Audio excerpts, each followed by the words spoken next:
matrimonial, la idea pues es que las personas podamos vivir matrimonios como Dios quiere que vivamos, ¿verdad?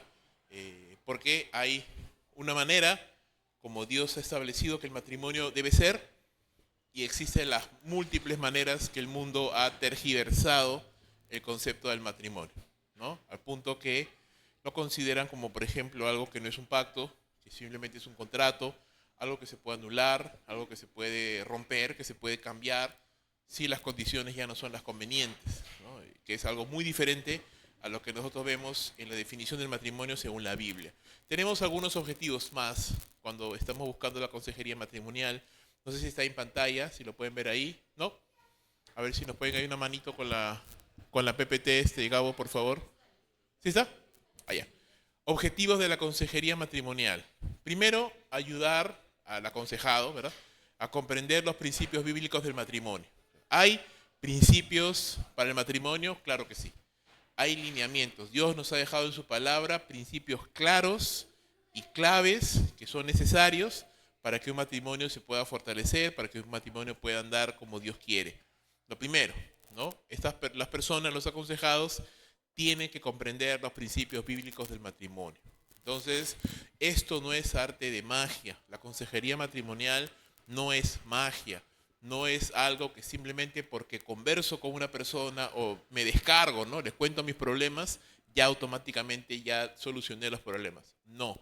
Mientras yo no entienda y aplique los principios bíblicos del matrimonio, una y otra vez seguiré cayendo en lo mismo, porque no estoy aplicando los principios. Segundo, proveer herramientas prácticas para fortalecer y restaurar un matrimonio. Normalmente, no debería ser así, pero normalmente un matrimonio busca consejo ¿cuándo?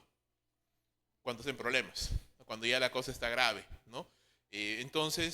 Normalmente estamos buscando fortalecer un matrimonio débil, fortalecer un matrimonio herido, fortalecer un matrimonio que está medio decaído, o incluso llegar a restaurar un matrimonio que ya se ha quebrado, ¿no?, que ya incluso se han separado, ha habido un tema ya fuerte. También los principios bíblicos pueden ayudar a restaurar un matrimonio. Proveer la comunicación y el amor según los principios bíblicos. Es decir, que los esposos aprendan a comunicarse, aprendan a hablar y aprendan lo que es el principio, o mejor dicho, lo que es el concepto bíblico del amor. El amor como Dios lo manda, no como uno puede entenderlo, como ha sido enseñado por los padres o como ve en los ejemplos del mundo. No, no.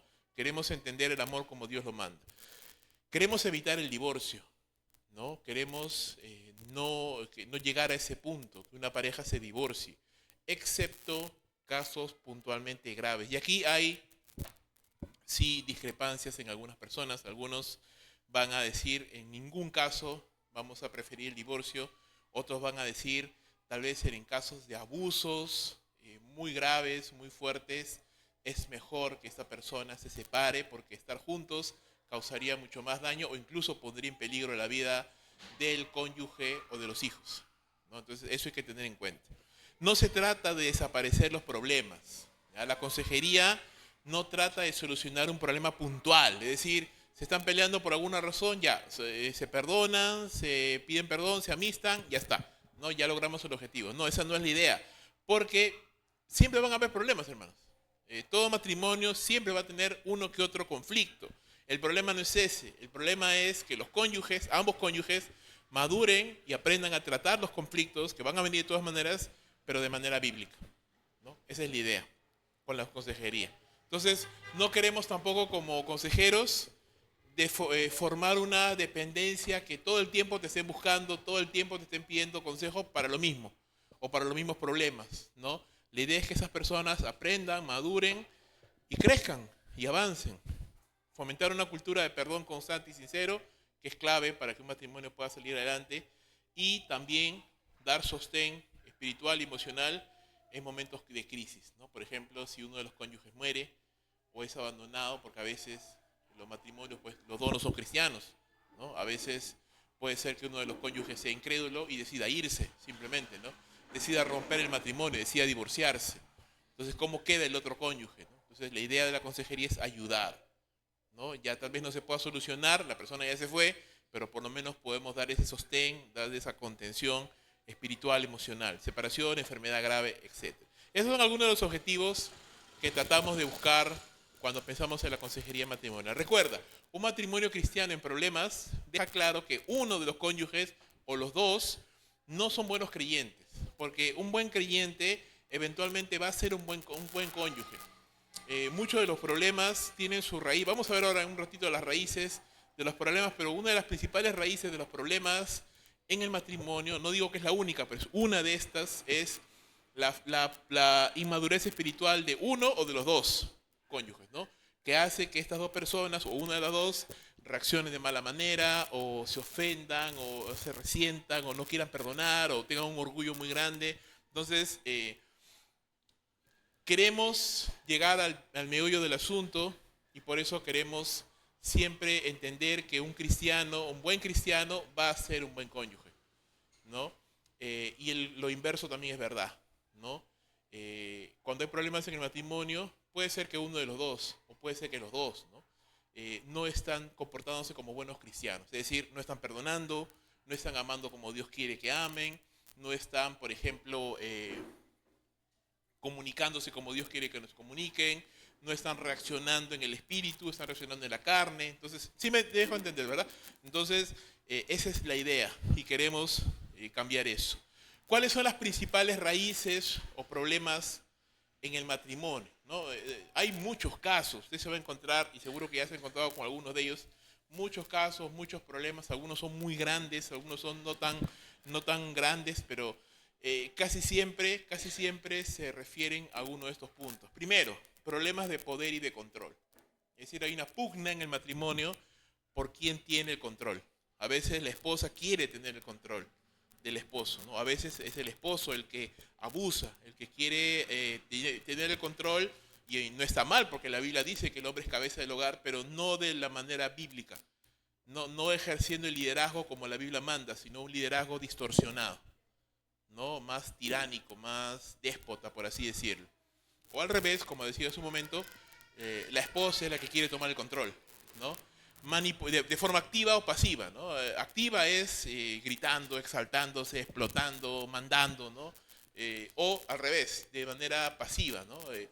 Manipulando, haciéndose a la persona que llora, diferentes formas, pero tratar de controlar. Otro es la falta de liderazgo espiritual, es decir, cuando el hombre, el esposo, no está tomando el lugar que le corresponde, ¿no? No está tomando el lugar que le corresponde como líder espiritual del hogar. No está dirigiendo a la familia en oración, no está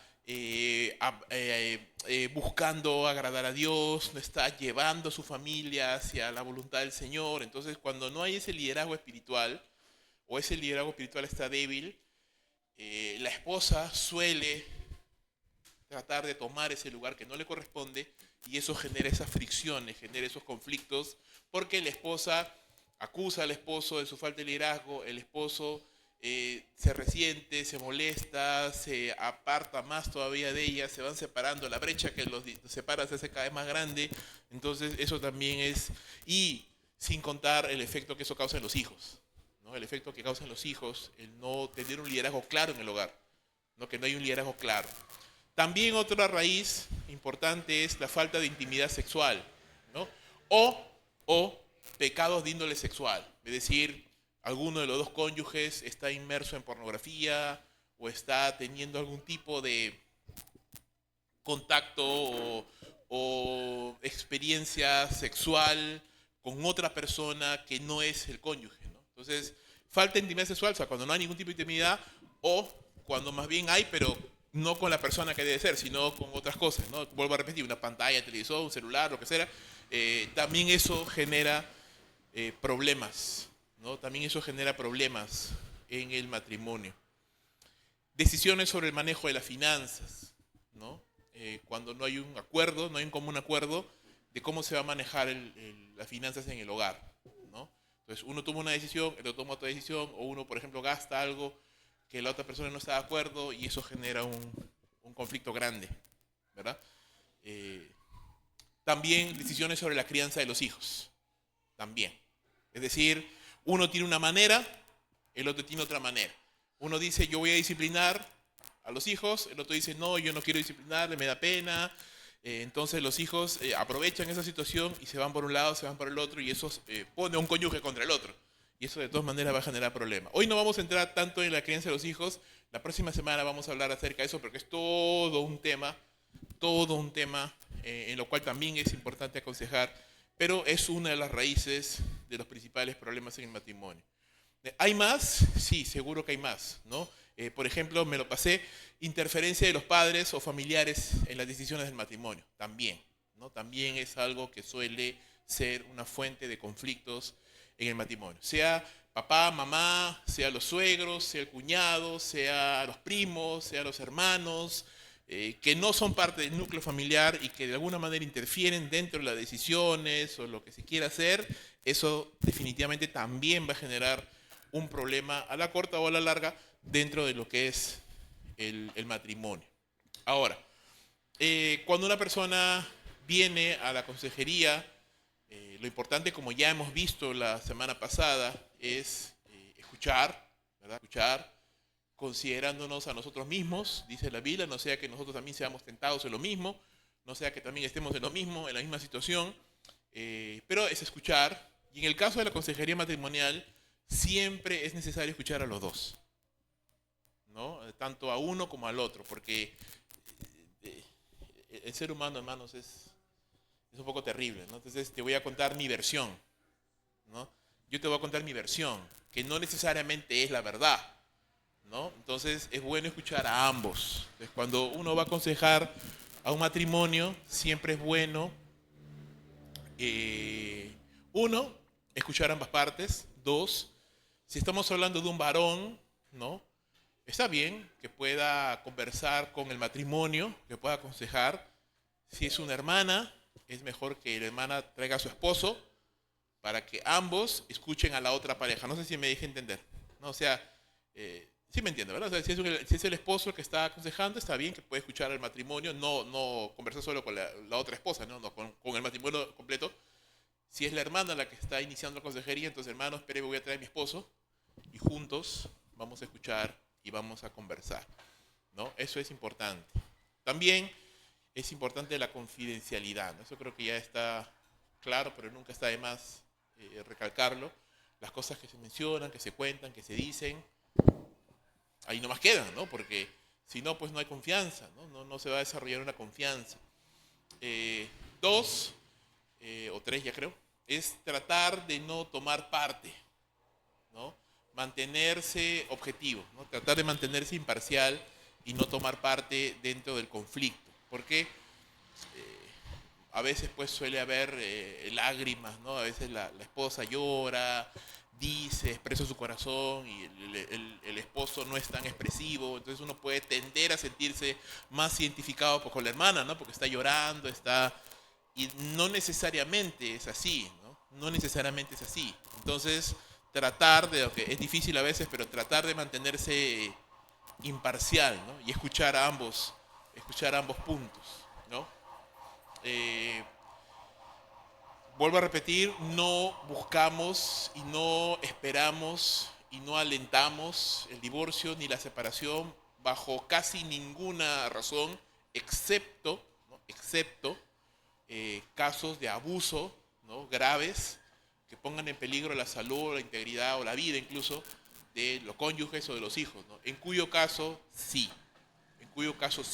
Me acuerdo alguna vez, hace ya muchos años atrás, que tuve la oportunidad, yo no era el que estaba aconsejando, pero estuve ahí escuchando en la consejería una hermana que estaba recibiendo consejería porque su esposo le había roto la clavícula, ¿no? En un ataque de ira le había roto la clavícula y el problema era que ese era ya el tercer hueso que le rompía, ¿no? Porque en otra oportunidad también le había roto otra cosa y entonces lo que este hermano le aconsejó es de que diera parte, ¿no? A las autoridades y que se alejara del hombre, ¿no? Se alejara porque ya era una constante de que estaba atentando contra su vida, ¿no? Entonces, a eso me refiero, o sea, casos graves, puntuales, que pueden poner en peligro la salud, la integridad de la vida de una persona o de los hijos, entonces sí. En otros casos no, en otros casos muchas veces van a decir, ¿no?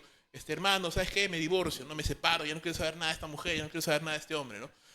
Una de las cosas que tenemos que hacerle entender a la persona es de que molesto, triste, enojado, indignado, no es bueno tomar decisiones así, porque la mayoría de las decisiones que vamos a tomar en ese estado, nos vamos a equivocar, nos vamos a equivocar, ¿no? Santiago dice que la ira del hombre no produce la vida que Dios quiere, ¿no?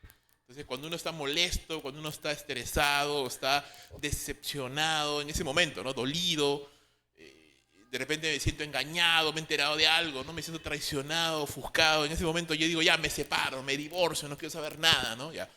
Tratar de que en ese momento las aguas se calmen y que esa persona no tomes una decisión, cálmate, sal, toma aire, descansa, ¿no? Piénsalo bien, luego ora, pero ahorita no tomes una decisión, porque te vas a equivocar, ¿no? Te vas a equivocar. Y una vez que ya las aguas están más tranquilas y podemos conversar y podemos hablar, entonces según la naturaleza del problema, uno tiene que identificar cuál de esas raíces es, no sé, es una o varias, ¿no? De las raíces que están identificando en ese problema, ¿no? Por ejemplo, tal vez el problema surge, y lo común, ¿no? Por falta de respeto, por ejemplo, o por interferencia de los padres, los familiares, o por problemas económicos, o por los hijos. O sea, hay diferentes. Entonces, según la problemática que estoy escuchando, tengo que tratar de identificar, uno, cuáles son las raíces de ese problema, y dos, qué principios bíblicos no se están entendiendo o no se están aplicando de plano. Hay varios principios bíblicos que nos enseña Dios en su palabra con respecto al matrimonio. Entonces, algunos de ellos se pueden haber obviado, es decir, no se están aplicando, o se están aplicando mal simplemente, ¿no? Entonces yo tengo que estar atento, por eso tengo que estar atento a escuchar, para tratar de identificar qué son estos principios. Y hay varios, ¿no? Vamos a ver ahora varios. Por ejemplo, el primero, ¿no? El matrimonio es de origen divino, ¿no? No es una idea humana, no es algo que se nos ocurrió a los seres humanos, sino es algo que tiene un origen en Dios. Y como tiene ese origen divino, es algo que se tiene que honrar, es algo que se tiene que respetar, es algo que Dios lo ha diseñado de una manera perfecta, y cuando seguimos esos lineamientos, pues hay orden y hay bendición. Génesis 2:18 lo dice, dijo Jehová Dios, no es bueno que el hombre esté solo, le haré ayuda idónea para él, ¿no? Entonces, es la voluntad de Dios que el hombre se pueda casar, tenga su esposa, forme su familia, está bien, no está mal, ¿no? Muchas veces las personas tienen una idea negativa del matrimonio, tienen una idea negativa, ¿no? ¿Para qué me casé con esta mujer, ¿no? ¿Para qué mal momento me uní a este hombre, ¿no? ¿En qué momento le dije que sí, ¿no? Entonces, hacerles recordar lo que la Biblia dice, ¿no? No es bueno que el hombre esté solo, y es algo que Dios ha diseñado. De la costilla que Jehová Dios tomó del hombre, hizo una mujer y la trajo al hombre. Entonces le dijo a Adán, esto es ahora hueso de mis huesos, carne de mi carne, esta será llamada varona, porque del varón fue tomada.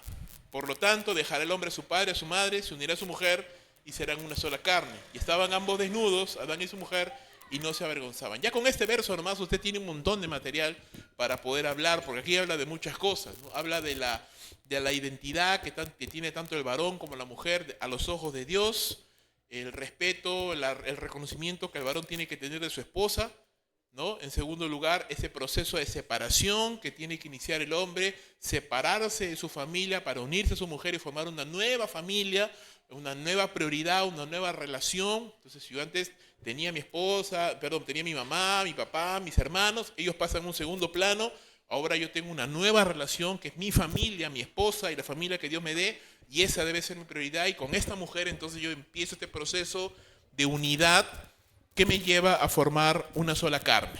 Esta intimidad que no solo es física, es emocional, es espiritual, que Dios desea. Tanto así que Adán y Eva estaban desnudos, no se avergonzaban, había una transparencia entre ambos. Entonces, eso también nos enseña muchas cosas. Yo no debo, no tendría por qué ocultarle cosas a mi esposa, ¿no? Debería haber una transparencia. Debería haber una transparencia, ¿no? En mi relación con ella.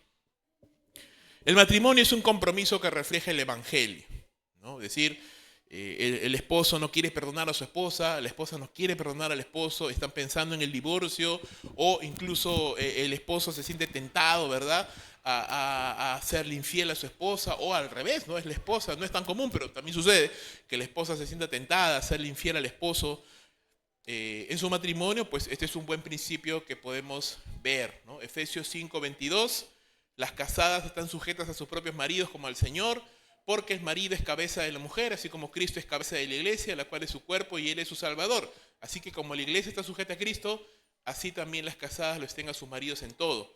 Y termina diciendo el verso 33, la mujer respete a su marido, ¿no? Entonces hay un proceso, hay una identificación.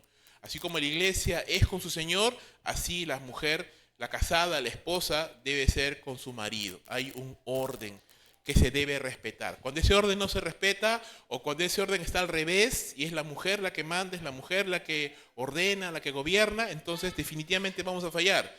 Va a haber problemas, porque no estamos teniendo ese orden que Dios manda, gracias hijita, ese orden que Dios manda en su palabra, ¿no? Y Dios manda que haya un orden. De la misma manera para los varones. Maridos, amad a vuestras mujeres, así como Cristo amó a la iglesia y se entregó a sí mismo por ella, ¿no? Para santificarla, habiéndola purificado en el lavamiento del agua por la palabra, a fin de presentársela a sí mismo una iglesia gloriosa, que no tuviera mancha, ni arruga, ni cosa semejante. Muchas veces las esposas se quejan del esposo que no le lidera, que no le preside, que no le habla, que no la pastorea. Entonces el esposo hará bien en recordar este verso bíblico, ¿no? Donde se nos dice que es el esposo el que tiene, así como Cristo cuida a su iglesia, ama a su iglesia, purifica a su iglesia, santifica a su iglesia, pues así el esposo tiene que tomar ese rol de cuidar a su esposa. Dice Pablo mismo que el que ama a su mujer a sí mismo se ama. A sí mismo se ama, ¿no? Porque nadie aborreció jamás a su propia carne, sino que la sustenta y la cuida, como Cristo a la iglesia, pues así el esposo tiene que cuidar de su mujer, ¿no? Entonces hay una dinámica de respeto de la mujer hacia su esposo, y hay una dinámica de cuidado, de amor del esposo hacia su esposa.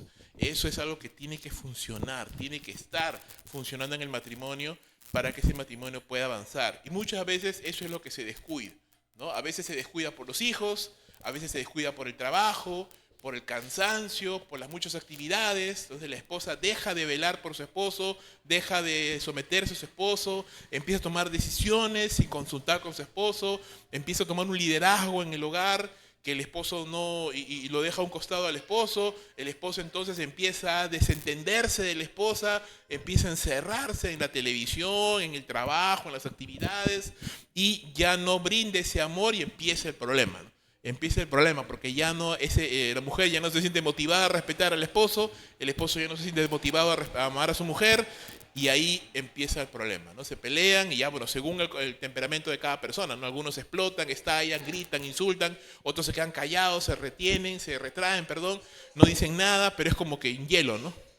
Un hielo ahí con la persona. Entonces, haremos bien en recordar estos principios, ¿no? O hacerles recordar estos principios a los hermanos a los cuales estamos aconsejando, ¿no? Mi matrimonio debe reflejar el evangelio. Yo cometo un error si espero que mi esposa sea perfecta, porque no lo es y no lo va a ser. Mi esposa cometería un error si esperara que yo sea perfecto, porque no lo soy y no lo voy a hacer. Yo le voy a fallar, amén, y ella me va a fallar a mí. Entonces tengo que dar gracia, porque el evangelio es eso, hermanos, es gracia, es perdón. Entonces yo tengo que modelar eso también y hacerlo siempre. ¿Por qué? Porque el matrimonio es un pacto, hermanos. Es un pacto, no es un contrato. No es algo que yo firmé y me conviene hasta el punto en que ya no me convenga. Cuando ya no me convenga, ya lo rompo, ¿no? No es un contrato, es un pacto. Es un pacto sagrado delante de Dios que yo tomo y que no debería de romperlo. Malaquías lo dice claramente. Y esta otra vez haréis cubrir el altar de Jehová de lágrimas, de llanto, de clamor. Así que no miraré más a la ofrenda para aceptarla con gusto de vuestro hermano. ¿Por qué? Porque Jehová dice, ha atestiguado entre ti y la mujer de tu juventud, contra la cual has sido desleal, siendo ella tu compañera y la mujer de tu pacto, dice, ¿verdad? La mujer de tu pacto. Para Dios es importante el pacto que nosotros establecemos con una mujer en el altar. Para Dios es importante, ¿no? Para Dios es importante. Entonces siempre tenemos que enseñar, y esos versículos que les estoy compartiendo, seguro muchos ya lo conocen, pero son la batería de versículos que tú tienes que tener en tu mente siempre que vas a aconsejar un matrimonio. Son versos claves que necesitas tener en tu mente y en tu corazón, no solo para tu propio matrimonio, ¿no? Sino también para poder aconsejar a otros. Es un pacto. Cuando uno se siente tentado a romper el pacto, cuando uno se siente tentado a volverse atrás, allá, no, ya con esta mujer ya no le aguanto, ya no le soporto, ya no quiero saber nada, recordar es un pacto, ¿no? Es un compromiso que yo hice delante de Dios y Dios no quiere que se rompa, no quiere que se rompa. Entonces, la infidelidad de cualquier tipo, no solamente la infidelidad no real, pero mejor dicho, la infidelidad física, ¿no? El que yo esté con una mujer carnalmente, no solamente es eso lo que Dios desprecia y no quiere, ¿no? Sino también la infidelidad emocional, ¿no? La infidelidad que no necesita llegar a ser física, pero en mi corazón y en mi mente ya no estoy, o sea, ya no estoy unido a mi esposa ya. Yo estoy ya unido a otras cosas, ¿no? Ya he sido infiel a mi esposa, no necesariamente con una mujer, ¿eh? Puede ser con muchas cosas, en lo cual ya mi esposa ya no tiene ese lugar especial que debe tener, sino ya he llenado mi mente, mi corazón de otras cosas. Ya mi esposa no es eso que debe ser, esa prioridad que yo debo tener en mi vida, ¿no? También eso es algo importante. Entonces, hay que también hablar de eso, ¿no? Hacer preguntas, ¿no? Cuando una persona viene, una pareja viene a hablar contigo, a pedirte consejo, entonces tienes que hacer preguntas. ¿Cuánto tiempo pasan juntos? ¿Pasan tiempo juntos? No, ¿sabes qué? Ni nos vemos. Ah, bueno, ese puede ser un síntoma también de un problema mayor, ¿verdad? Por lo menos alguna vez oran juntos, comparten en algún momento un tiempo juntos para abrir su corazón, para saber qué piensa el otro, sabes qué piensa tu esposa, sabes qué quiere. No hablo con ella, ¿no? Entonces, ¿no? O sea, por ahí. ¿No? ¿Sabes qué quiere tu esposo? ¿Sabes qué desea? ¿Alguna vez se han sentado a conversar qué te molesta, qué no te gusta, qué valoras, qué no valoras de la otra persona? Cada cierto tiempo tienen un tiempo a solas para salir sin los hijos, aunque sea darse una vuelta a la esquina, pero por lo menos tomar un poco de aire y conversar. Entonces, esas son cosas importantes, son preguntas que tú tienes que hacer, porque recuerda, no solamente se trata de decir, ya, Malaquías dice esto, Mateas dice otro, y Génesis dice aquello, ya, chao, hasta la siguiente sesión, ¿no? No, o sea, la idea es que tú puedas a través de las preguntas, a través de la conversación, hacer entender a estas dos personas, porque cuando vienen a buscar consejería, vienen heridos, vienen molestos y vienen a atacar. No vienen a decir, es bien difícil que una persona venga a decir, no, ¿sabes qué? Mira, yo me equivoqué, yo cometí el error. La mayoría viene a, no, mira, mi esposo es así, así, y el otro contraataca, no, es que ella es así, así. Es así. No sucede siempre, pero en la mayoría de los casos es así. O sea, tú vienes con el hacha, vienes a atacar. No vienes a examinarte, a buscar eso, porque si hicieras eso, estarías de rodillas en tu casa orando, ¿sí? Y ya se hubiera solucionado el problema. Pero no es así, pues, o sea, vienes a dar, o sea, quieres ganar la batalla, quieres sentirte vindicado, quieres sentirte que tú tenías la razón, ¿no? Entonces, tú tienes que tratar de tener cuidado con eso y a través de las preguntas, ¿no? Preguntas que ellos mismos van a responder, porque esto no es una clase, no es una prédica, ¿no? Sino es una conversación. A través de las preguntas, tú puedes comenzar a ayudarles a que ellos mismos se den cuenta de que ellos pueden decir que sí conocen los principios del matrimonio, pero no lo están aplicando. O sea, yo los puedo conocer. Yo no puedo saber de memoria Malaquías o Génesis o lo que fuera. Pero si no lo aplico, de poco me sirve. Entonces, esa es la idea, ¿no? A través de las preguntas. El matrimonio provee intimidad, dice 1 Corintios 7, del 1 en adelante. En cuanto a las cosas que me escribiste, bueno le sería al hombre no tocar mujer, pero a causa de las fornicaciones, cada uno tenga su propia mujer y cada una su propio marido. El marido cumpla con la mujer el deber conyugal y asimismo la mujer con el marido. La mujer no tiene potestad sobre su propio cuerpo, sino el marido, ni tampoco tiene el marido potestad sobre su cuerpo, sino la mujer. No os neguéis el uno al otro, a no ser por algún tiempo de mutuo consentimiento para ocuparos sosegadamente en la oración y volver a juntaros en uno para que no os tiente Satanás a causa de vuestra incontinencia. Este es el versículo favorito de los varones, ¿no? Mujer, tú no tienes dominio sobre tu cuerpo, ese cuerpo es mío. Pero nos olvidamos de algo clave, ¿no? Pablo dice mutuo consentimiento, ¿no? Las decisiones que se tomen, es decir, cuánto tiempo vamos a mantenernos en abstinencia para buscar a Dios y cuánto tiempo vamos a regresar nuevamente a tener una vida activa sexual o sexualmente activa, se hacen de mutuo consentimiento. Y si la mujer no quiere tener intimidad conmigo, y esa es una buena pregunta que uno debe de hacer en consejería, aunque es un poquito delicada, hay que saber en qué momento hacerla, ¿no? No vas a, recién los conoces, ¿no? Primera vez la consejería, ¿y cuánto tiempo tienes sexo? ¿No? Eso es algo que en algún momento tienes que ver dependiendo, ¿no? Dependiendo del problema que se esté viendo, ¿no?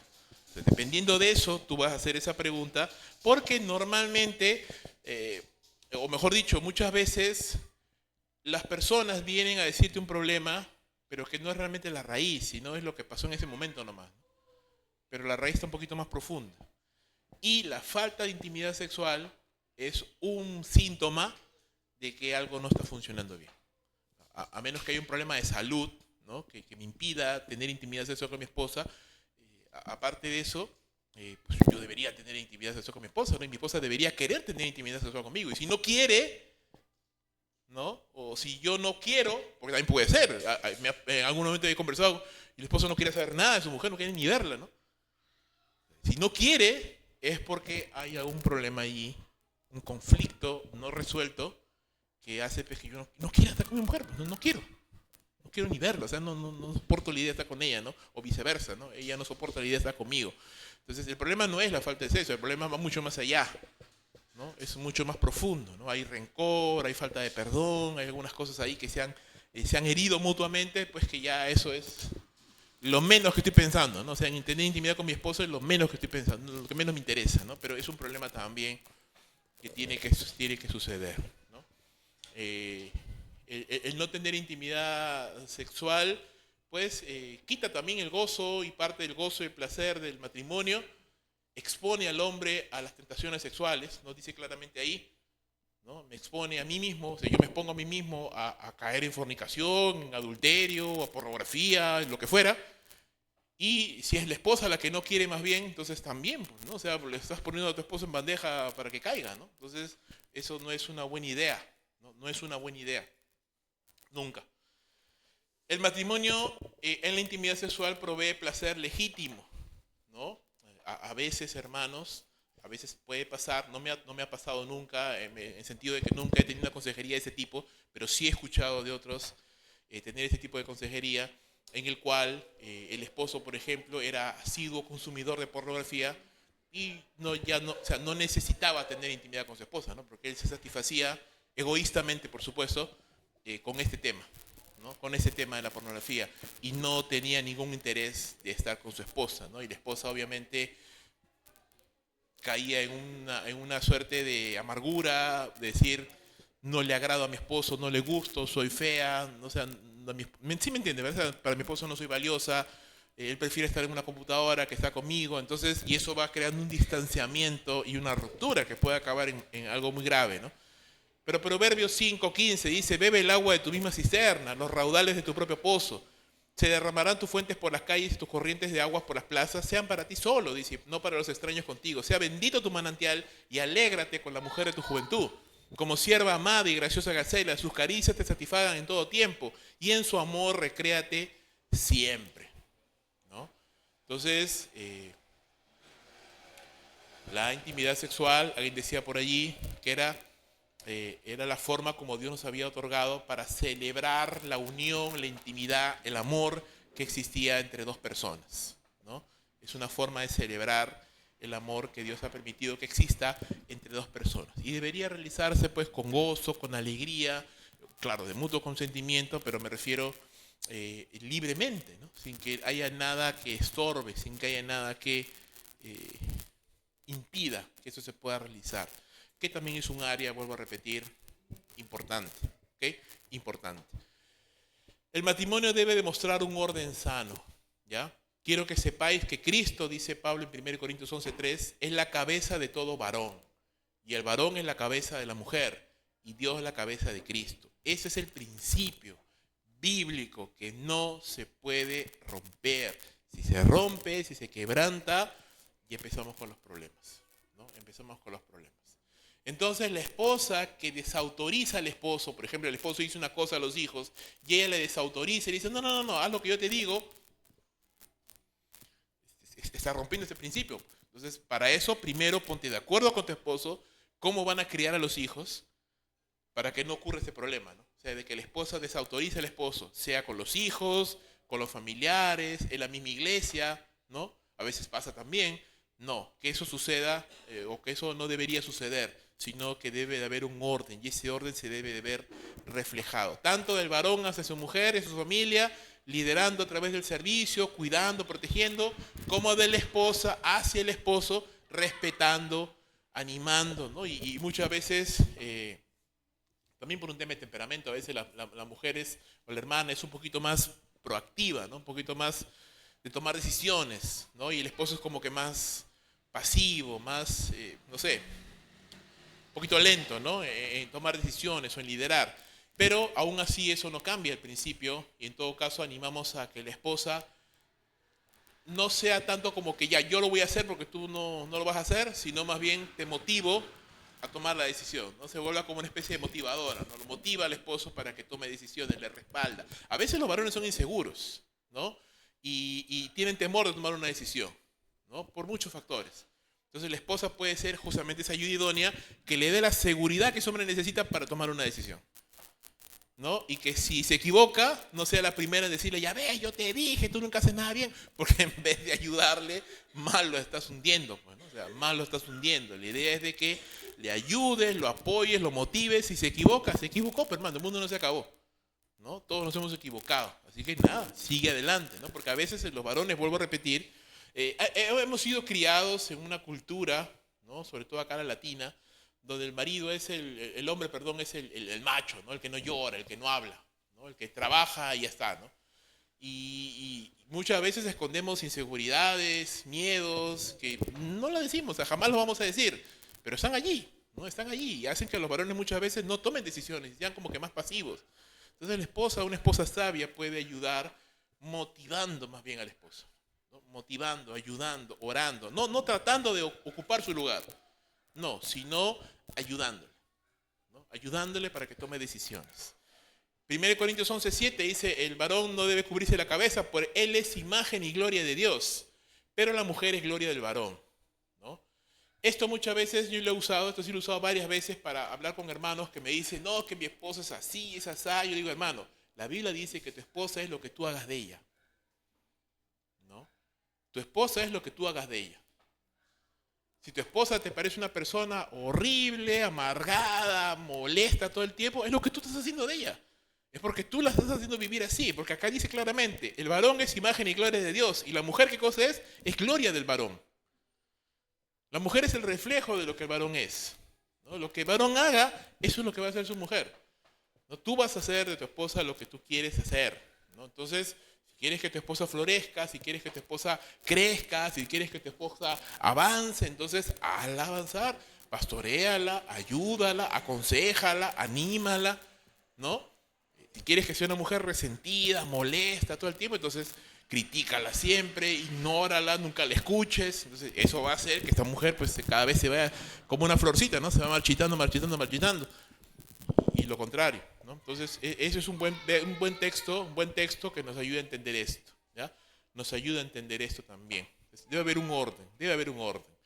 Y a veces las esposas se quejan de que el esposo no es cariñoso, ¿no? De que el esposo no le escucha, de que el esposo no es atento. Y a su vez también, pues, ¿no? Las esposas se quejan de que la esposa está ya con los hijos todo el tiempo, nunca se arregla, nunca se viste para él, ya no le tiene importancia, antes le atendía su comidita, su cosita, le esperaba bien cambiadita, perfumada, ahora parece doña Florinda. Ni caso, ¿no? Por los hijos, ¿no? Bueno, este es un buen pasaje que nos ayuda a entender eso, ¿no? 1 Pedro 3. Asimismo, vosotras mujeres están sujetas a vuestros maridos para que también a los que no creen a la palabra sean ganados sin palabras por la conducta de sus esposas, considerando vuestra conducta casta y respetuosa, ¿no? Este también es un buen texto para hablar cuando la esposa es creyente y el esposo no, ¿no? El esposo es incrédulo. Vuestro atavío no es el externo, de peinados ostentosos, de adornos de oro, vestidos lujosos, sino el interno, el del corazón, en el incorruptible ornato de un espíritu afable y apacible. Eso es lo que Dios valora en una mujer, un espíritu afable y apacible, es decir, un espíritu sereno, ¿no? No significa una mujer sumisa, humillada, que es como quieren hacer creer, ¿no? El pensamiento feminista, empoderador de hoy en día, ¿no? No, estamos hablando de una mujer que es como un mar en calma, ¿no? Que es como un mar en calma, ¿no? Que da tranquilidad, No que se pone histérica, ¿qué vamos a hacer? Y mira, que esto, que lo otro, que siempre es así contigo, que como... No, un mar en calma, ¿no? Tranquilos, vamos a ver cómo solucionamos el problema, ¿no? Entonces, eh, eso ayuda, ¿ok? Eso ayuda bastante. Más todavía, pues, si el esposo es incrédulo, pues, ¿no? Más todavía, más la conducta de la mujer es importante, porque con esa conducta puede ganar a su esposo, ¿no? Entonces, a veces las hermanas se quieren rebelar, ¿no? El esposo es incrédulo, le dice, no vengas a la iglesia, ¿no? Y la hermana sufre, ¿no? Y a veces se escapa, se revela, ¿no? Pero no, o sea, sujétate a tu esposo. Es incrédulo, pero es tu esposo, tienes que sujetarte a él, ¿no? Es duro, pero es así. Más bien, trata de igual tener comunión con Dios, de escuchar la palabra y trata de más bien servir a tu esposo, ¿no? Orar por tu esposo, comportarte con tu esposo, no rebelarte, porque eso hace peor todavía que se enderezca más el corazón de ese hombre, ¿no? Y así tal vez puedes ganarle, ¿no? Puedes ganarle para Cristo. Eso es lo que dice aquí la palabra de Dios. Ese es el estilo que Dios demanda de la mujer. Y para los varones dice, vosotros maridos, igualmente vivid con ella sabiamente, dice, dando honor a la mujer como vaso más frágil y como a coherederas de la gracia de la vida, ¿no? Entonces es un trato con delicadeza, ¿no? Vaso frágil, y es un trato igualitario, ¿no? Es decir, mi esposa no es mi empleada, hermano. Me puede servir la comida, pero no es mi empleada. Me puede lavar los calzoncillos, eso no significa que es mi empleada, ¿no? Es coheredera, dice. Es coheredera de la gracia de la vida. Está a mi lado. Está a mi lado y sí, podemos tener roles diferentes. Puede ser que el esposo trabaje y la esposa no, y obviamente ella pasa más tiempo en casa, o puede ser incluso al revés, ¿no? Que la esposa es la que trabaja y el esposo no, o puede ser que los dos trabajen y entonces comparten roles y se ayudan. Está bien, no hay problema, pero aún a pesar de esas cosas, tiene que haber un orden y tiene que haber un estilo de vida que Dios demanda. Del lado de la esposa, un mar en calma, ¿no? Paz, tranquilidad, no contribuir al diluvio. En el caso del varón, entender que tu esposa debe ser tratada con delicadeza y debe ser tratada como una igual, ¿no? Como una compañera, no como una inferior, para que nuestras oraciones, para que vuestras oraciones, dice Pedro, no tengan estorbo, ¿no? Hemos visto varios versículos ya, pero creo que queda claro para todos nosotros de que para tener un buen matrimonio no solamente se requiere tiempo, se requiere esfuerzo y voluntad, sino sabiduría. Sabiduría. Proverbios 24:3 dice, con sabiduría se construye la casa, con inteligencia se echan los cimientos.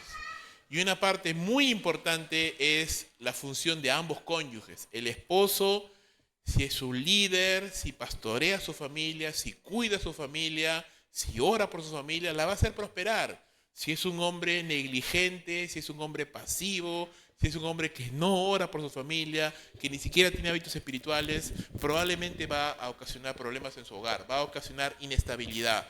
Igualmente, una mujer sabia, dice la palabra de Dios, una mujer sabia edifica su casa, más la necia con su mano la derriba, ¿no? La necia con su mano la derriba. Entonces, la esposa es la que marca el termómetro del hogar. Porque siempre digo esto, ¿no? Si alguien me dice algo a mí, me habla, me hace un problema, me da igual. Pero si mi esposa es la que ataca, eso sí duele. Eso sí duele, ¿no? Y si la esposa ya está de mal humor, ya está molesta, está irritada, ya todo el clima de la casa cambia, ¿no? Porque eso es algo que influye ella en el hogar. Entonces, hermana, construye su casa con sabiduría, ¿no? Hay momentos, a veces las esposas cometen el error de, apenas llega el esposo a la casa, ¡prum!, le tiran toda la recatafila de problemas y cuentas por pagar y esto y el otro, y es como que déjame por lo menos respirar, ¿no? Déjame un momento respirar por lo menos antes de que me lances toda la andanada de cosas que tengo que hacer, ¿no? Entonces, la mujer sabia sabe cuándo hablar, cómo hablar, de qué manera hablar, ¿no? Para no ayudar. A veces las hermanas piensan que porque insiste más, más van a lograr su cometido, ¿no? Pero ¿qué dice la Biblia, no? La mujer rencillosa es como una gotera continua, ¿no? Es más, la Biblia dice, mejor es vivir en el desierto que en un rincón de la casa con una mujer rencillosa, ¿no? O sea, que está ahí, fastidia, y habla. Porque muchas veces las mujeres intentan cambiar al esposo. ¿no? Criticándole o hablándole o señalando sus errores o queriéndole enseñar. Están ahí, pica y pica y pica y pica, ¿no? Entonces es como una gotera. Es like, tic, tic, tic, tic, tic. Y imagínate, ¿no? Entonces tenemos que entender que el único que cambia es el Señor. ¿Ven? El único que cambia es el Señor y tenemos que entender eso y darle el espacio al Señor para que Él pueda hacer los cambios. Orar, sí, por supuesto. Hablar, los problemas se tienen que hablar, claro que sí, pero no significa que se tienen que hablar todo el tiempo, ni a cada rato, ¿no? Eso requiere sabiduría, pedir sabiduría al Señor. El matrimonio es exclusivo, hermanos. Si bien es cierto, y esto es algo que también decimos en consejería, si una persona viene a pedir un consejo, está bien, te podemos ayudar, te vamos a querer ayudar, pero si estás pidiendo un consejo a uno, luego al otro, o peor aún, ni siquiera consejos, sino estás contando tus problemas a uno, al otro, lo pones en Facebook, lo pones en WhatsApp, lo publicas a todo el mundo, eso no te va a ayudar. O sea, no porque lo publiques más, te va a ayudar, te va a ayudar. A veces ha pasado que la esposa viene y no para pedir consejos, sino viene a su comadre, a su amiga, lo que fuera, a hablarle mal del esposo. No, mira que mi esposo es así, es un tal y cual y por cuanto. Luego al rato se arreglan. Pero ¿cómo quedó el concepto ya del esposo a los ojos de los demás? ¿No? O sea, entonces, el matrimonio es exclusivo, ¿ya? Es exclusivo. Los problemas siempre tenemos que tratar de solucionarlos en el hogar, entre nosotros, en la privacidad del hogar. No me sirve de nada ir a contarle a mi mamá, a mi papá, a mis hermanos, mira que mi esposa es así, es asá, o viceversa, ¿no? Que la esposa vaya a contarle a la mamá, a la hermana, a la prima, mira que mi esposo es así, es asá. ¿Para qué? ¿Para qué? No tiene sentido eso. La única razón por la cual tenemos que salir de esa exclusividad es cuando es un problema tan grande que ya no puede solucionar, ¿no? O sea, que no encontramos la solución. Y no es para ir a contarle a todo el mundo, no. Vamos a buscar a alguien que nos pueda ayudar, ¿no? Esa es la idea. Ponme como un sello sobre tu corazón, dice Cantares 8:6, como un sello sobre tu brazo, porque el amor es tan fuerte como la muerte, y sus celos duraderos como la tumba. El amor destella como el fuego con la llama más intensa. Las muchas aguas no pueden apagar el amor, ni los ríos pueden ahogarlo. Si un hombre tratara de comprar amor con toda su fortuna, su oferta sería totalmente rechazada. El amor es intenso, el amor es valioso, es exclusivo, ¿no? Es exclusivo. Es algo que usted tiene que tener y cuidar, porque es exclusivo, tiene que cuidarlo. Tiene que cuidar su matrimonio. Uno piensa, no, ya me casé, ya le di el anillo, ya está, ¿no? No, tiene que cuidar su matrimonio. Tiene que cuidarlo, tiene que valorarlo, porque es valioso. Entonces, no solamente el esposo es la esposa es el esposo, también tiene que cuidar su matrimonio, velar por su matrimonio. Hermanos míos, tantas cosas pasan a veces y sorprende a veces, ¿no? Cristianos de años igual, cayendo en adulterio, cayendo en fornicación. ¿Por qué? Porque, caramba, el esposo encontró en la calle lo que en su casa su esposa no le daba, ¿no? O sea, aprecio, cariño, atención, o viceversa, ¿no?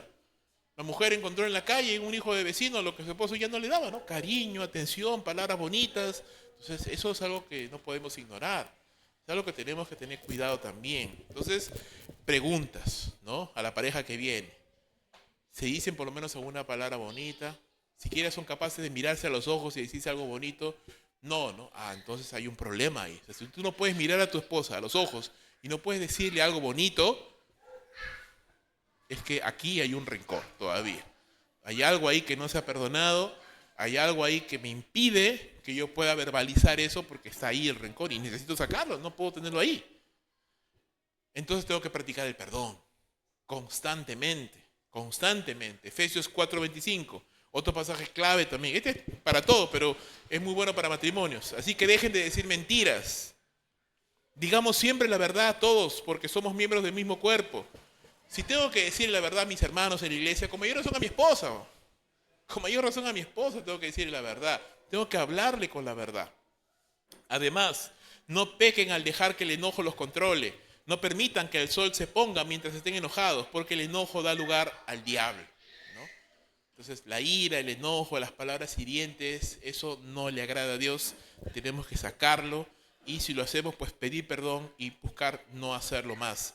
La Biblia sigue diciendo, 4:30, no entristezcan al Espíritu Santo de Dios con la forma en la que viven. Recuerden que Él los identificó como suyos y así les ha garantizado que serán salvos el día de la redención. Líbrense de toda amargura, furia, enojo, palabras ásperas, calumnias y toda clase de mala conducta, ¿no?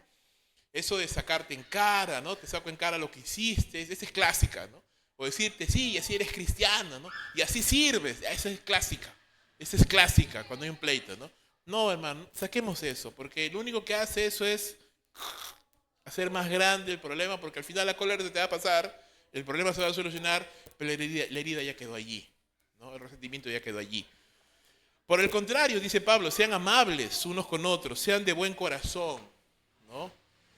Seguramente que si yo pienso en la manera de cómo puedo herir a mi esposa, voy a encontrar unas cuantas ideas de cómo herirla. Pero no, pues, o sea, ¿qué gano con eso? No quiero. Me quedo callado mejor. ¿Usted me entiende? O sea, yo sé que si quisiera, le puedo herir y puedo dar duro porque sé por dónde. Y igual mi esposa también. O sea, si ella quisiera herirme, sabe por dónde me va a agarrar. Pero no quiero. ¿Para qué? O sea, voy a empeorar el problema. No quiero eso. Sáquense eso, dice, ¿no? Sean amables, sean de buen corazón y perdónense unos a otros como Dios los ha perdonado a ustedes por medio de Cristo, ¿no? ¿Por qué no pedí perdón? ¿Por qué no perdonar? Por orgullo, básicamente. No perdono porque soy orgulloso, ¿no? Me cuesta perdonar, me cuesta pedir perdón, básicamente por el orgullo. Y eso es algo que tengo que sacar de mí, que tengo que sacar de mi corazón, porque eso no me va a ayudar a que yo pueda tener un buen matrimonio, ¿no? A veces somos más puristas que todo, ¿no? Y queremos que la esposa sea perfecta, ¿no? Queremos que la esposa nunca se equivoque, ¿no? Queremos que el esposo nunca se equivoque, ¿no? Y a la primera que se equivoca, le damos con toda la ley, ¿no? No. O sea, si Dios fuera así con nosotros, hermano, ya estaríamos condenados todos ya, ¿no? Gracias, hermanos, de gracia a su matrimonio. El matrimonio no debe considerar el divorcio como una opción, ¿no? Mateo 19, clave. ¿Es lícito al hombre repudiar a su mujer por cualquier causa? Él respondiendo le dijo, ¿no habéis leído que el que los hizo al principio, varón y hembra, los hizo? Y dijo, por esto el hombre dejará padre y madre, se unirá a su mujer y los dos serán una sola carne. Así que ya no son más dos, sino una sola carne. Por tanto, lo que Dios juntó, no lo separe el hombre. No lo separe el hombre. Entonces Dios pregunta, ¿no? ¿Por qué pues entonces Moisés mandó dar carta de divorcio y repudiar? Él dijo, por la dureza del corazón. Moisés os permitió repudiar a vuestras mujeres. Más al principio no fue así. Y yo os digo que cualquiera que repudie a su mujer, salvo por causa de fornicación y se casa con otra, adultera. Y el que se casa con la repudiada, adultera también. Entonces, aquí hay toda una discusión que no pretendo abordar a grandes rasgos porque eso no se ha solucionado en 2000 años de iglesia cristiana y no se va a solucionar hoy día. Así que hay pastores que te van a decir divorcio en ningún caso. Otros te van a decir en el caso que dice Jesús, ¿no? De fornicación, de adulterio. Otros van a decir, no, tratemos de buscar la manera de la restauración, de la reconciliación. Y ambos tienen validez, porque uno dice, Jesús dijo por causa de fornicación, pero también Jesús dijo que al principio no era así, ¿no? Entonces, hay dos posturas para los gustos, ¿no? ¿Qué creemos nosotros? Lo que le dije al inicio, ¿no? O sea, procuramos siempre nunca considerar el divorcio como una opción. No, tratamos de no considerarlo como una opción a menos que, ¿no? Vuelvo a repetir, sea un asunto tan grave que ponga en peligro la vida, la salud, la integridad de uno de los cónyuges, o que sea lo que decía Pablo en 1 Corintios 11, ¿no? Que la esposa creyente está unida a un hombre incrédulo y el hombre se va, él abandona el hogar, o viceversa, ¿no? El hombre es creyente, la mujer es incrédula y se va. Pero dice Pablo, si ella o él, el cónyuge incrédulo, consiente en vivir con el creyente, que sigan casados, ¿no? Porque tal vez esa persona se pueda convertir. Sí me está entendiendo, ¿verdad? Entonces, aún en ese caso, Pablo trata de no ir por el lado del divorcio, ¿no? Es decir, no, sepárese. No. Porque puede ser que el cónyuge incrédulo se convierta. Entonces, vamos por ese lado. Entendemos esto. El matrimonio, hermanos, no es una competencia. ¿Quién trabaja más? ¿Quién da más dinero? ¿Quién hace más? ¿Quién cuida más a los hijos? ¿Quién se esfuerza más? Porque eso es relativo, hermanos. Va a haber momentos en los cuales mi esposa va a hacer más cosas que yo. Y va a haber momentos en los cuales yo voy a hacer más cosas que ella. O sea, pero tener una tabla, decir, no, mira, yo ayer cociné, ya toda la semana cociné, tú no has hecho. Eso es absurdo, hermano. Es absurdo. Es absurdo, porque no es una competencia. Esto no es el esposo contra la esposa. Esto es un equipo. Estamos en un equipo. Y no me hace menos hombre si veo que mi esposa está mal o está muy ocupada, decirle, deja, yo voy a cocinar, voy a lavar la ropa, voy a tender la ropa, voy a acostar a las chicas, o sea, no me hace menos. Ni a ella tampoco le hace menos lavarme los calzoncillos o lo que fuera, ¿no? O sea, o lavármelo yo mismo, o sea, no hay problema. El punto es de que hay un compañerismo. Eclesiastés 4:9 al 12 dice, mejores son dos que uno, porque tiene mejor paga de su trabajo. Pero si cayeren, el uno levantará a su compañero. Pero hay de aquel que está solo, de que cuando cayere, no habrá quien le levante. También si dos durmieran juntos, se calentarán mutuamente. Mas ¿cómo se calentará uno solo? Y si alguno prevaleciere contra uno, dos le resistirán. Y cordón de 3 dobleces no se rompe pronto. Entonces hay una fortaleza cuando hombre y mujer entienden que están juntos en el mismo barco, avanzando hacia lo mismo. Uno de los grandes problemas también en el matrimonio es que el varón tiene una visión y la esposa tiene otra, ¿verdad? Están en un tire y afloja continuo, ¿no? Porque uno quiere una cosa, el otro no quiere. Uno quiere servir, el otro no quiere servir. Uno quiere, vamos a ahorrar, el otro no quiere ahorrar. Uno quiere decir, vamos a hacer aquello, el otro dice, no, vamos a hacer lo otro. No se puede. Cuando hay una visión dividida, Jesús dijo, una casa dividida contra sí misma no va a prevalecer, va a caer. Entonces, tratar de, entonces sentémonos, ¿qué queremos? ¿Qué buscamos? ¿Y cómo podemos armonizar a una sola cosa? ¿No? ¿En qué puedo ceder yo? ¿En qué puedes ceder tú? Para que vayamos a hacer lo mismo. Porque si yo me encierro en que no, yo quiero que las cosas se hagan así, y la otra persona dice, no, ¿y por qué? Yo quiero que las cosas se hagan así, nunca vamos a avanzar. Nunca vamos a avanzar, ¿no?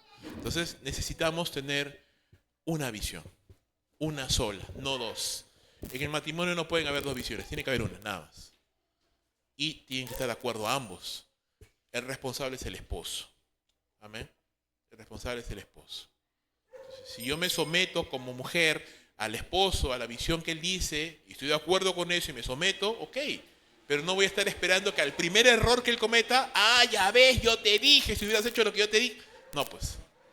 No, porque estamos en la misma dirección, estamos buscando lo mismo. Y hay muchos más versos, ¿sabes? Muchos más. Vamos a ir rápido en esta parte ya. Debe reflejar un comportamiento cristiano. El matrimonio debe reflejar un comportamiento cristiano. Efesios 4, solamente los primeros 2 versos nada más. Efesios 4, dice la Escritura. Yo pues, preso en el Señor, les ruego que anden como es digno de la vocación con la que fueron llamados, con humildad, mansedumbre, soportándose con paciencia los unos a los otros en amor, ¿no? Es un comportamiento del matrimonio cristiano. Debe estar basado en una convicción de amor, ¿no? Es que, hermano, el amor ya se apagó, ya no siento nada por mi mujer, ¿no? La clásica, ¿no? Ya no siento nada por ella, la veo y es como ver un cactus, ¿no? No siento nada, ¿no?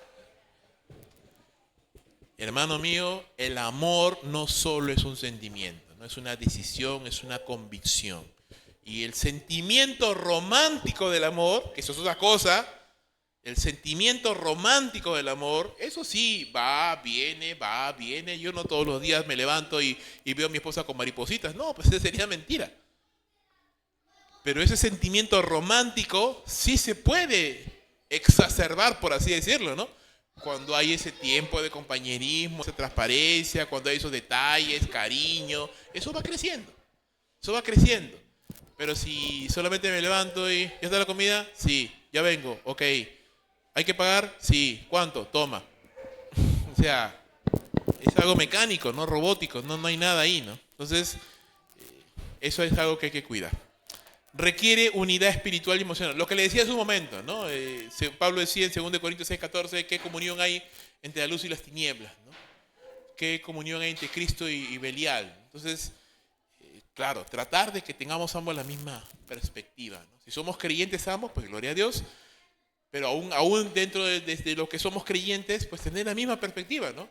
Vamos a servir al Señor, vamos a buscar a Dios, vamos a hacer lo que a Dios le agrada, ¿no? O sea, tratar de tener esa misma perspectiva. Y si no la hay, pues orar para que el Señor nos dé una sola perspectiva, una sola visión. Dar importancia a los primeros años del matrimonio, ¿no? Deuteronomio 24:5, ¿no? Ahí la ley mandaba que si alguien se casaba y iba a ir a la guerra, que no vaya a la guerra, ¿no? Que se quede por lo menos un año con su esposa, decía, ¿no? Para agradar a su mujer. Y es importante eso, ¿no? Porque los primeros años son los años donde recién estás conociendo a tu esposa, recién estás conviviendo con ella y vas poniendo los cimientos, ¿no? Vas pasando de la etapa del romance, de la luna de miel, a la realidad, ¿no? El primer año suele ser un año de... Todo es bonito, pero después del primer año como que abre los ojos a la realidad, ¿no? Y muchas veces algunos matrimonios colapsan, ¿no? Pero otros lo aceptan, maduran, y a pesar de que entienden de que su esposo no es lo que ellos creían y que la esposa es lo que ellos creían, lo aceptan y siguen adelante, ¿no? Entonces, expectativas realistas también, ¿no? Expectativas realistas de las personas. Somos seres humanos, nos vamos a equivocar, vamos a fallar, pero eso no significa que eso invalide el matrimonio, ¿no? Para nada. Dios considera la fidelidad como algo importante, ¿no? Hebreos 13:4 dice, honrosos en todos el matrimonio y el hecho sin mancilla, pero los adúlteros y los fornicarios juzgará a Dios. Entonces es algo importante, la fidelidad es algo importante dentro del matrimonio. Dios quiere que gocemos de la vida con nuestro cónyuge, Eclesiastés 9:9, con la esposa de nuestra juventud. Una esposa piadosa es un regalo de Dios, dice, el que hay esposa y al bien, ¿verdad? Y alcanza la misericordia de Jehová. Un esposo piadoso también es una bendición. Proverbios 20:6-7, hombre de verdad aquí no hallará, dice, ¿no? Camine en integridad el justo, sus hijos son dichosos después de él. Entonces, tanto un buen esposo como una buena esposa es un regalo de Dios, hermano. Es un regalo de su misericordia, de su amor, y si usted lo tiene, pues dele gloria al Señor, cuídelo, hónrele, agrádele, porque es una bendición. Piensa en esto, en la visión de Dios para el matrimonio no hay lugar para la maldad o el desprecio entre un esposo y una esposa. Y muchas veces cuando se llega a la consejería ya hemos traspasado ese límite. Ya nos hemos dicho cosas feas, irrespetuosas, ya nos hemos herido, ya nos hemos despreciado el uno al otro, nos hemos ofendido, nos hemos humillado. Y eso es algo que definitivamente, hermanos, no está dentro del plan de Dios para el matrimonio. No es lo que Dios quiere para el matrimonio. Así que lo primero que se tiene que hacer es el perdón. Tiene que haber un perdón genuino, un perdón sincero entre ambos cónyuges. Y segundo, comenzar a restituir, comenzar a restaurar lo que se perdió. Si se perdió el respeto, pues restaurar el respeto. Si se humilló, si se ofendió, si se dañó, se sobajó la honra, el buen nombre de uno de los dos cónyuges, pues tenemos que comenzar otra vez ahora a dar honra, a dar valor, a empezar a tratar bien, a no hablar con palabras ásperas, a no hablar con sarcasmos, a no hablar con indirectas, con medias verdades, ¿no? Si no habla con cariño, con amor, y si no tengo nada bueno que decirle a mi esposa, mejor no le digo nada, ¿no? Y si lo que va a salir de mi boca es algo feo, entonces mejor me muerdo la lengua y no le digo nada, ¿no? Entonces, eso ya está en mí. Es decir, mi esposa puede hacer algo, pero si yo decido, si reacciono en la cólera y le lanzo toda la artillería, o pienso bien las cosas, me controlo a mí mismo y digo, Señor, ayúdame, ¿no? Ayúdame, vamos a tratar de no reaccionar de esa manera. No significa que no me enoje, que no me moleste, ¿no? Pero tratar de no ahondar más el problema. Entonces, termino con esto, ¿no? Muchos creyentes vienen a consejería, parejas, como le decía, vienen con el hacha, ¿no? Vienen intentando atacar y hacer mostrar que es el otro el que está mal. La idea de la consejería es hacerle mostrar que en un problema matrimonial nunca hay un solo culpable. Nunca hay un solo culpable. Siempre los dos tienen parte, los dos. Uno mayor que el otro, sí, seguro que sí, pero los dos tienen parte. Los dos tienen responsabilidad, los dos han hecho cosas que no debían haber hecho, que no honraban a Dios y que han generado ese problema, ¿no?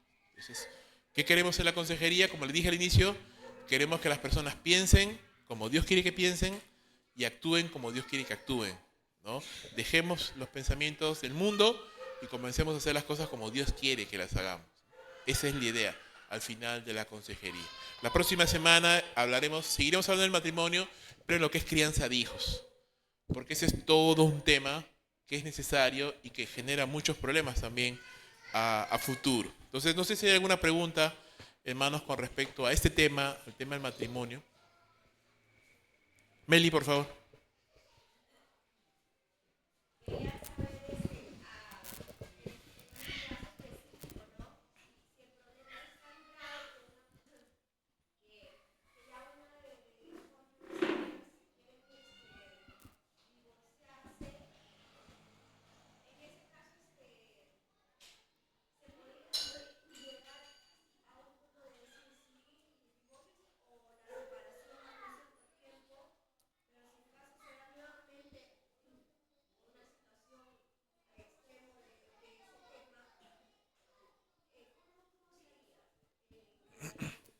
Claro.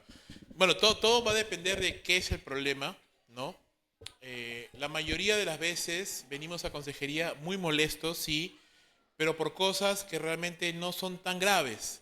Lo que pasa es de que como ha habido una acumulación de varios problemas no resueltos, eso es como una teterita, ¿no? Como una olla a presión que de pronto ya revienta.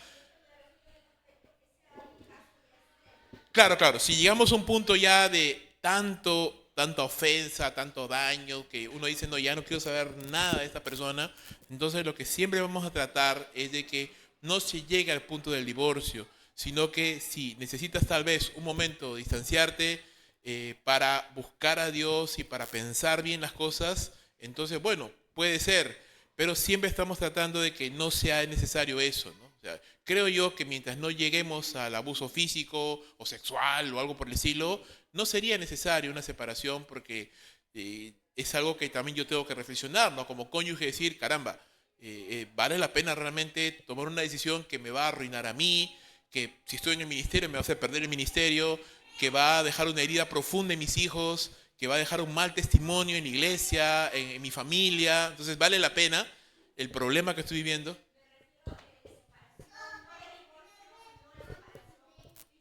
Claro, claro, claro, sí, a eso voy, ¿no? O sea, aún así, entonces tengo que sopesar si lo que ha sucedido realmente vale la pena hacer eso, si es algo pues demasiado grave y que necesito realmente pensarlo bien, yo diría, bueno, está bien, pero no tiene mucho sentido porque te vas a separar, ¿para qué? No te vas a, o sea, no quieres divorciarte, no deberías querer divorciarte, ¿no? Entonces, creo yo que no es necesario. Pero puede ser que en algún caso. Ahora, ¿qué pasa en consejería? En la consejería tú no le vas a decir a la persona qué hacer. En la consejería tú le vas a mostrar, esto es lo que dice la Biblia. Entonces, si tú decides separarte, divorciarte, esas son las consecuencias, ¿no? Yo te digo, no lo hagas, ¿no? Esto dice la Biblia, esto y aquello. Entonces, al final la persona va a tomar la decisión, ¿no? Pero creo yo, como vuelvo a repetir, que a menos que sea algo demasiado grave, no ameritaría ni siquiera una separación física, ¿no? O sea, porque ¿para qué? O sea, me separo físicamente ya, pero ¿para qué? Porque no quiero verlo, ¿no? Pues, si no quiero verlo es porque todavía sigo ahí, pues en el rencor, en el tema, ¿no? Entonces, igual no me va a ayudar no verlo, ¿no? Porque el rencor sigue ahí. Pero al final, la decisión la toma la pareja, ¿no? Sí. ¿Alguna pregunta adicional? ¿Algo más? Sí, man. Ya, ahí lo que te decía hace un rato, ¿no? O sea, va a haber un buen segmento de los pastores que te van a decir no, ¿no? Eh, yo pienso de manera personal que si es una pareja de creyentes, ¿no? Que ambos se han casado en Cristo y se divorcian, no, ya no se pueden volver a casar, porque ellos sabían ya, o sea, entendían y sabían lo que es el matrimonio en Cristo y ya no. Ahora, ¿qué pasa? Puede ser que venían, ¿no? Como ha pasado, venían de haberse casado antes de Cristo y de pronto uno de los dos o se divorciaron, uno de los dos no quería estar juntos ya, se separaron, ¿no? Y esa persona viene y dice, quiero rehacer mi vida, ¿no? Entonces, en mi caso personal, yo pienso que sí, porque fue una decisión que se tomó fuera de Cristo, ¿no? Cuando no sabían nada, en ignorancia, ¿no? Pero también entiendo de que hay pastores que te van a decir igual, no. O sea, si tú ya te divorciaste, sea que haya sido en Cristo o fuera de Cristo, igual ya no te puedo volver a casar nunca más. Personalmente yo no comparto esa decisión, porque es una decisión tomada en ignorancia, fuera de Cristo. Entonces, pero entiendo que hay otra postura también. Sí. Igual no se divorcian más. No, no es la idea, ¿no? ¿Otra pregunta? ¿O todo está...? Sí, sí, man.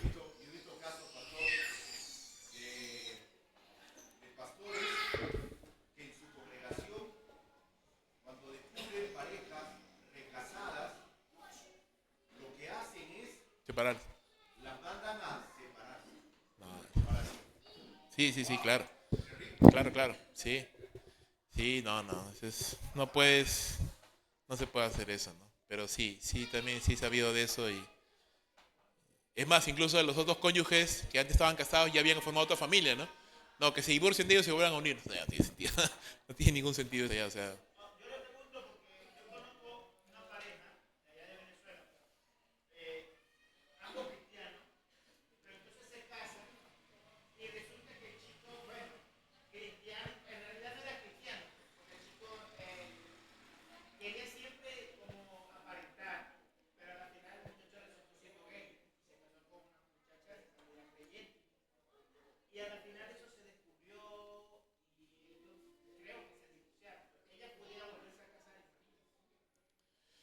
Lo que pasa es de que, a ver, es un tema bien delicado. Es un tema bien delicado y bien complicado, ¿ya? Te digo lo que yo pensaría. Lo que yo pensaría, que no necesariamente es lo que van a pensar otros pastores o en otras congregaciones. Lo que yo pensaría, aún así, es que no podría volver a casarse. ¿Sabes por qué? Porque cuando tú estás en Cristo, normalmente las iglesias llevas una consejería prematrimonial. Normalmente hay pasos, ¿no?, de enseñanza, es decir, tú conoces a la persona, hay una amistad, hay un noviazgo, hay una consejería prematrimonial. Entonces, si no han habido esos filtros, o sea, o mejor dicho, debieron haber esos filtros para que tú te des cuenta que esa persona pues no era ni creyente, ¿no? O sea, eh, entonces es una decisión de ignorancia. O sea, ahora, si yo no hice el trabajo de orar, de buscar, pedir consejo, o sea, bueno, es lo que yo pensaría, ¿no? Es lo que yo pensaría porque sí lo hicieron en Cristo. Entonces creo yo que no podrían. Pero también entiendo que hay personas que sí le van a decir que sí, normal, ¿no? O sea, otros también que de plano no. Entonces es un tema bien espinoso. Sí, bien espinoso y es ya un poquito a cómo cada pastor lo interprete o lo vea, ¿no? Entonces, sí, así es. Muy bien. ¿Alguna otra pregunta, hermanos? ¿O está todo? Sí.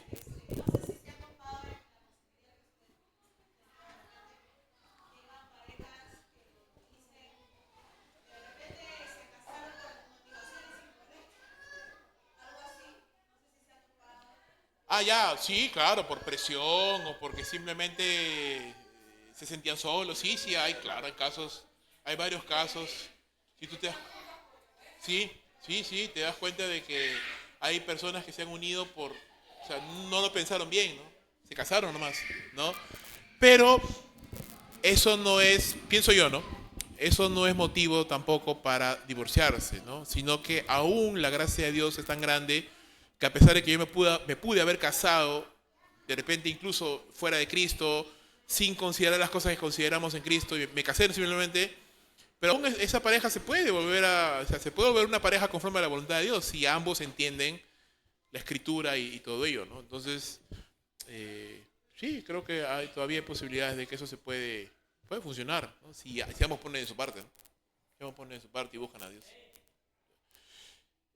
Todo va a ir también por un tema de que cómo tú entiendes. Si muchos cristianos entienden o piensan que tú te casas o que Dios tiene una persona para tu vida, ¿no? Y como que te casas con ella y ya, ¿no? Y es porque la persona que Dios seleccionó entre el millón de miles de personas que existían, ¿no? Ya, yo personalmente no creo eso. Yo no creo que exista una persona para ti así puntualmente, ¿no? Porque, y siempre lo digo, o sea, porque por sentido común nomás, ¿cuánta gente se ha casado, se ha equivocado a casarse, ¿no? Entonces ya arruinaron a todos, porque el que se casó con la equivocada ya arruinó al que con el que se tiene que casar ella, y eso a su vez se casó con otra equivocada y arruinó a otro también, y eso es una cadena, o sea, no tiene sentido. No, ahí Dios te da libertad y hay muchas personas con las que tú podrías casarte que coinciden en carácter, testimonio, visión, y tú decides casarte con esa persona, ¿no? Y al casarte con esa persona, pues ya se vuelve la voluntad de Dios para ti y tienes que luchar por sacarlo adelante, ¿no? Y hacer la voluntad de Dios. La enseñanza tradicional dice que no, que hay una sola persona para tu vida y no hay ninguna otra más, ¿no? Pero es como tú entiendes la voluntad de Dios también. Pues ese es todo un estudio, ¿no? Y dentro de la voluntad de Dios hay cosas que sí Dios quiere para tu vida específicamente dentro de su soberanía, pero también hay cosas en las cuales Dios te da libertad. Y en esa libertad tú vas a decidir. Y esa libertad, aún esa libertad está dentro de la soberanía de Dios, ¿no? Y Dios va a obrar. Ese es un estudio aparte, ya eso lo llevaremos algún día. La voluntad de Dios. Sí, ma.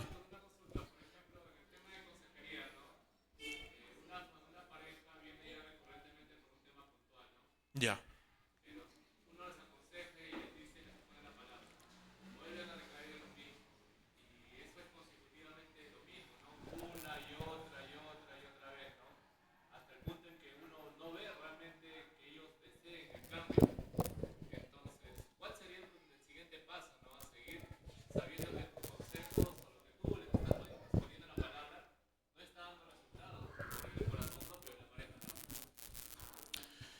El siguiente paso es el camino hacia la disciplina. O sea, no la disciplina ya, pero el camino hacia la disciplina. O sea, porque ya ha habido conversaciones y tratos con una sola persona o con una pareja, ¿no? Entonces, si hay una terquedad, hay un no obedecer, no a lo que yo digo, sino a la palabra, ¿no? Porque en la consejería estamos hablando de la palabra. Entonces hay una rebeldía contra la palabra. Entonces lo que viene ahora es lo que dice la Biblia, ¿no? Entonces tengo que traer ahora a otra pareja y esas dos parejas hablar con esta tercera y decirle, mi hermanos, hemos tenido una consejería, tanto tiempo, hemos hablado, tal y cual, y no hay un cambio, les exhortamos, les animamos, cambien. Vamos a orar por ustedes, vamos a ayudarles. Igual, sigue en lo mismo, pues la disciplina. La disciplina ya, como manda la Biblia, ¿no? Entonces, a veces tenemos en la mente que la disciplina solamente es para temas sexuales, ¿no? Pero realmente es para todo tipo de pecado que hay reincidencia y no hay cambio, ¿no? Ese es el tema. O sea, la disciplina es lo que trata de evitar, ¿no? Que el pecado se vuelva reincidente y no haya cambio, ¿no? O sea, hay una rebeldía. Entonces, nadie quiere llegar a eso, por supuesto, ¿no? Pero queremos tratar de entender. Ahora, hay que también saber cómo, ¿no? Es decir, hay parejas que tú las ves y dices, caramba, o sea, sí quieren cambiar, pero son débiles, ¿no? O sea, son débiles, son inmaduros, entonces yo tengo que entender lo que decíamos al inicio, ¿no? Un buen creyente va a ser un buen cónyuge, y si no es un buen cónyuge, probablemente no es un buen creyente.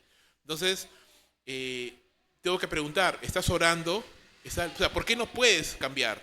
¿Estás orando? ¿Estás leyendo tu Biblia? No. Pues ese es el problema. O sea, entonces el camino no va tanto por la disciplina ahí, porque no es una rebeldía abierta, sino es un tema de que la persona no está entendiendo la disciplina espiritual. Pero si a pesar de que yo le hablo y le digo, yo veo una rebeldía abierta, y esa es otra cosa, ¿no? Y esa es otra cosa ya. Porque ya no quiero obedecer, ¿no? Ahí sí ya procede la disciplina. Sí. Muy bien, mis hermanos. Entonces quedamos allí. Espero que de algo haya sido de ayuda y que podamos, bueno, para nosotros mismos tener esos versos bíblicos para nuestras vidas y también para las parejas, ¿no? En la iglesia hay muchos matrimonios, algunos tienen necesidad y podemos ser de bendición, ayudando, animando, aconsejando con la palabra. La próxima semana, Dios mediante, estaremos entonces hablando de la crianza de hijos y también ya de paso los anuncios. La Cena del Señor también la celebraremos la próxima semana, ¿no? No quería perdérmela ya, ¿no? Ya la había perdido el mes pasado y ya no quiero perdérmela. Ya el próximo domingo estaremos aquí, ya hasta nuevo aviso ya no voy a salir los domingos, así que ya estaré acá con ustedes. Los extrañaba, espero que ustedes a mí también, no lo sé, pero yo sí los extrañaba. Así que ya el próximo domingo estaremos acá, Dios mediante. Eso, nada más, y que Dios me los bendiga mucho, hermanos. Terminamos en oración. Amén. Padre, te damos gracias, Señor, porque el matrimonio es una institución que tú amas, que tú estableciste y que el diablo odia. que Satanás odia y busca destruir por todos los medios. Porque, Señor, matrimonios fuertes harán iglesias fuertes. Ayúdanos, Señor. Sabemos que en esta iglesia hay muchos matrimonios, pero ayúdanos, Señor, a formar matrimonios sólidos, bíblicos, que te den la gloria a ti. También oramos, Señor, por aquellos matrimonios que estén pasando por problemas, por pruebas, con conflictos. Dale sabiduría, entendimiento, Señor, de tu palabra. Que tu palabra, Señor, y tu verdad, que cambia las vidas y los corazones, nos dé pues la sabiduría, la fuerza, el ánimo para cambiar. No hay matrimonio, Señor, tan arruinado que tú no puedas restaurar. No hay matrimonio tan dañado, Señor, que tú no puedas sanar. Tú puedes hacer todas las cosas, Padre. Cualquier matrimonio puede ser restaurado con tu poder. Ayúdanos, Señor, bendice los matrimonios, bendice a los, Señor, esposos, esposas, a nuestros hijos también y a los jóvenes, que mañana, Señor, también formarán familias, para que lo hagan, Señor, en el temor de Dios, para que lo hagan, Señor, dirigidos por ti, formando matrimonios que te den la gloria a ti. Gracias, Señor, por tu iglesia, por cada uno de mis hermanos, en el nombre de Cristo Jesús, Señor. Amén y amén. Muy bien, mis hermanos, que el Señor me los bendiga.